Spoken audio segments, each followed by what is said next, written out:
சென்னையில இருந்து ஒரு புது மாருதி பிரிசா கார் வந்துருந்துச்சு. அந்த கார் வெறும் 2900 கிலோமீட்டர் தான் ஓடி இருக்கு. ஆனா கார் வாங்கின புதுசுல இருந்து ஸ்டீரிங் ரைட் சைடு இறங்கி இருக்கு. கஸ்டமரும் இந்த ஸ்டீரிங் கிராஸ்னால காரை ஓட்டுறதுக்கே அனிசியா இருக்கு, இதை சரி பண்ணி கொடுங்கன்னு ஃபர்ஸ்ட் சர்வீஸ்ல கேட்டிருக்காரு. அதுக்கு அங்க உள்ள டெக்னீஷியன் இந்த ஸ்டீரிங்கே இப்படிதான் இருக்கும், இதுதான் டிசைன், இதை சரி பண்ண முடியாதுன்னு சொல்லி கஸ்டமரை மனசாட்சியே இல்லாம ஏமாத்திருக்காங்க.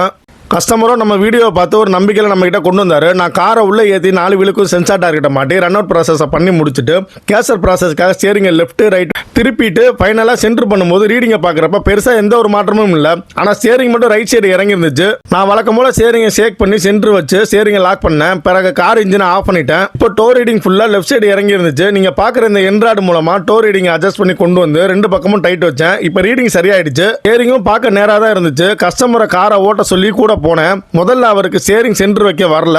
பிகாஸ் அவர் வாங்கின புதுசுல இருந்து ஸ்டீரிங் கிராஸா இருந்து பார்த்து பழகினதால ரொம்ப கன்ஃபியூஸ் ஆயிட்டாரு. அப்புறமா கொஞ்சம் தூரம் ஓட்டும் போது தான் ஸ்டீரிங் முறையா ஹேண்டில் பண்ணாரு. அதே மாதிரி சம்பவம் இன்னொரு கார்லயே நடந்திருக்கு. அதையும் நான் கூடிய விரைவில் உங்களுக்கு வீடியோல போடுறேன். அப்படியே இந்த வீடியோ பிடிச்சிருந்தா நம்ம வீடியோக்கு ஒரு லைக் போடுங்க. நம்ம சேனலை மறக்காம சப்ஸ்கிரைப் பண்ணுங்க.